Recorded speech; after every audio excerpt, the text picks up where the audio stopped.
What's happening, everyone? Welcome back to another video. Back at the EG, we're going to have a look at fitting the front end today. Got one side skirt is off. It's pretty straightforward actually. Had a look at Divine Media. He changed the side skirts on his Del Sol, and I never realised that, well, in fact, it was actually the side skirts on his NSX that he was changing at the time. I think he was fitting his Marga Hills body kit to it at this point. It's all these 90s Hondas have a very simple way of actually removing these side skirts, and I thought they were an absolute pain, and they would be a pain had I not watched this video. So it's really straightforward. All you've got is these little pop clips, and then it is genuinely as simple as just pushing it that way and it comes straight off.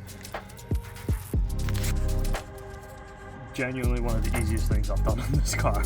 Obviously, if you guys know your EGs, this is the troublesome bolt that you can't get to when the side skirt is on, or well, you need to pull it back in order to get that bolt off. So with that off, we can fit the front wing. So I'm going to do the same on the other side. Let's get this carbon front end on this little EG.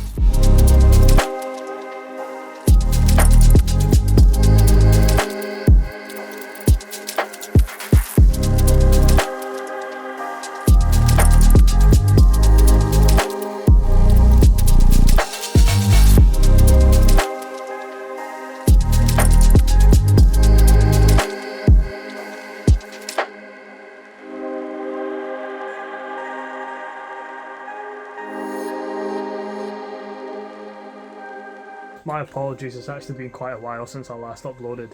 I have been doing some work sort of here and there, but it's been pretty slow because, first of all, if you see here, we are in the dead of winter. It is currently like just after 6 o'clock and it's pitch black as well. Time of year is not great for working on the cars outside. I had a severe lack of motivation to work on these cars. We had like some serious, like, well, I say serious for us, it was like -8, -9. There was no chance that I was working outside on the cars in that weather. I think when I left off with the EG, I was fitting the front end. Have a look. I just showed you anyway, but still, have a look.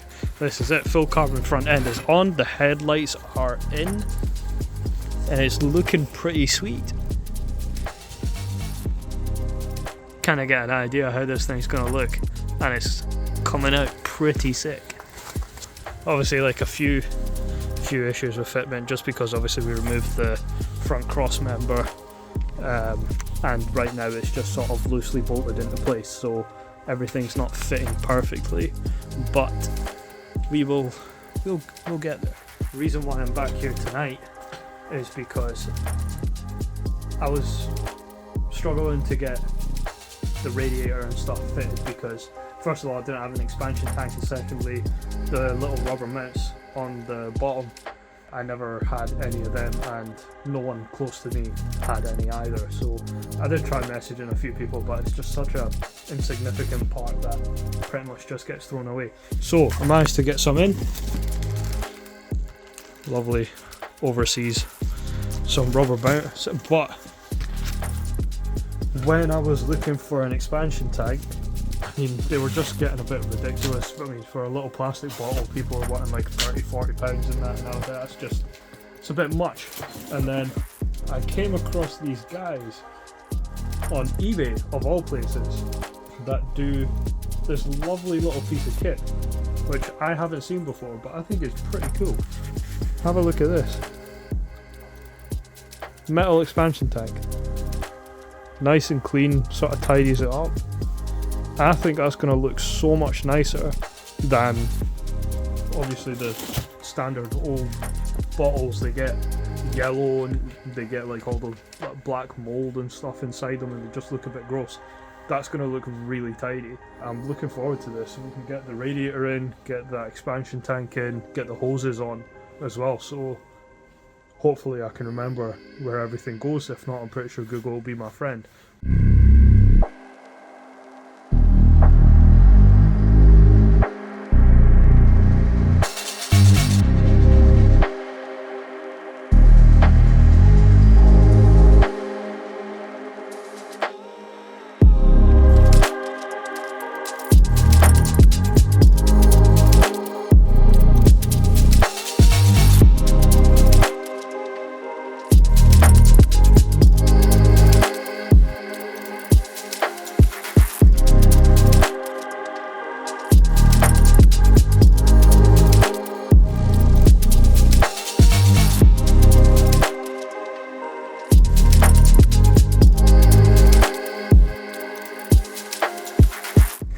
as you can see, I've been struggling with this for a little bit. Nothing seems to be fitting right, and I think it's all down to this front cross member. It just seems to be totally skewed and messed up. I don't know if this is an issue with production or maybe it's an issue with distribution. I've had to sort of bend things out and stuff when it came to like fitting the wings on, fitting the brackets back on, and everything like that, and then I can't even fit the bonnet latch in either because that's also bent. So yeah, I just think this front cross member is just an absolute mess. But the problem is that I ordered this ages ago and I cannot return it. So I think I'm probably going to have to look into ordering another one, or maybe find someone who's just breaking an EG and I'll get it off of someone personally so that I don't have to rely on couriers who will probably end up doing the same thing again. So far, radiator is in, however, as you guys have seen, I can't get the expansion tank to fit because there is actually no space down there at all whatsoever.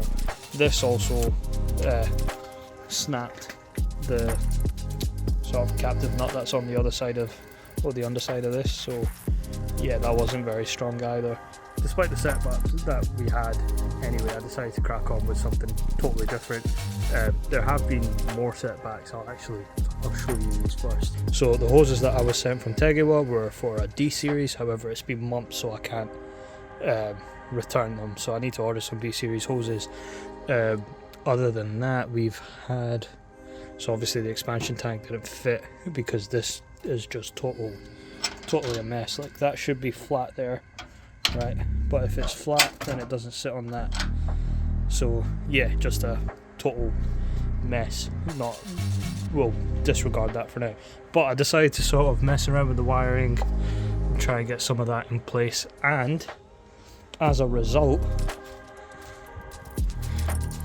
we have power in the EG for the first time. For the first time in roughly 4 or 5 years. First time there's been current flowing through the electrics for half a decade. So I'm happy with this. We'll turn the lights off. There we go. Yes. Yes. So because we've now got all of this done, I was hoping this will give me some motivation to just carry on, because we've got power flowing through it, which means that we're moving in the right direction. So despite the setbacks, I just need to pull the figure out, order the parts that I need, and just carry on and get done what we need to get done. But what I'm thinking I could do now, since we have lights in the dash, we still have this lovely thing here. So could fit these clocks and see how these look with the lights on, because personally I've never actually seen the white dials in an EG, so I want to know how it looks. Look at that. Got a rough idea of how this thing's gonna look when it's done.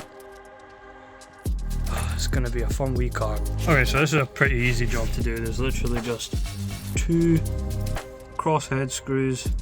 Oh, there we go. 2 crosshead screws. Yeah, so you don't actually need to take the steering wheel off, but mine obviously wasn't attached with anything, so I just pulled that off to get it out of the way. Remove the hazard switch, and there's a screw right behind there. Take that one out, and then yeah, just sort of pry around it and it'll come out. The lights on this one are pretty naff. Don't really make much of a difference. I wonder if I can maybe replace them with some like LED bulbs, just get them looking a little bit brighter, because that is not quite what I was expecting from these. Right, well, it's another job done on the EG. I'm going to put this thing back together. We'll see what the rest of it comes with. Obviously there's a lot of parts to order. Again, just getting the right parts in. However, progress is still progress. I'm still going to keep on messing around with it whenever I get the time. However, I think this is probably going to take a little bit longer than I expected. Alright, okay, I'm going to put this thing back together and I'll catch you guys in a little bit. It's now been just over a year that I've been uploading YouTube videos, and honestly, I'm really enjoying it. Although there's been like a few gaps where I've not made videos or I've not uploaded things and stuff, it's genuinely just down to real life getting in the way. At times it does get a bit difficult to find the motivation to focus on the cars and to focus on obviously editing and everything like that. It takes up a lot of time. But having however many of you have chosen to subscribe to my channel and you watch my videos and stuff, you know, it's rewarding. It's also given me more motivation to spend time with my friends, you know, the ones that help me with the cars and stuff. You know, it's great just to have that sort of relationship there as well. I think what my plan is to narrow it down. I have too many cars at the moment. The plan is to get some of the BMWs fixed up and just sold on, because there's a lot of them and they're gonna come and go, you know, all the time. They're not like the Japanese cars, which are obviously shooting up in value for one, and they're just so full of character. I love the whole Japanese car culture, and that includes VIP cars, Bosozuko, Kanjo, you know, all the rest of it. You know, these are the things that I would literally 10 years ago, 15 years ago, I'd be watching videos on YouTube of them literally just cruising down the streets in Tokyo, or just firing down the highways in Japan and stuff, or toge runs and whatnot, you know. And these are the things that really got me passionate about JDM cars and car culture. So I want to move forwards with this channel and with my sort of automotive journey in that direction. Hopefully, once I've managed to get rid of a lot, well, more than half of what I currently have, my focus and my organisation will just be more on point and we'll be able to keep things more consistent. But if you've chosen to subscribe and you watch my videos, then you're appreciated. It makes a huge difference. It makes me think that maybe this is kind of worth it, despite the fact that I'm not really doing this for views. I'm not really doing it for anything like that. However, it's more of a kind of documentation. I was going through so many cars. I had some pretty cool cars, but I had nothing to show from them.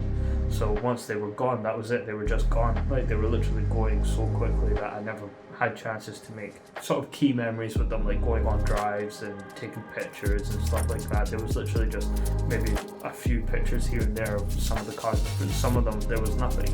So this allows me to look back on my sort of car history and like the things that I've done, and I like that about it.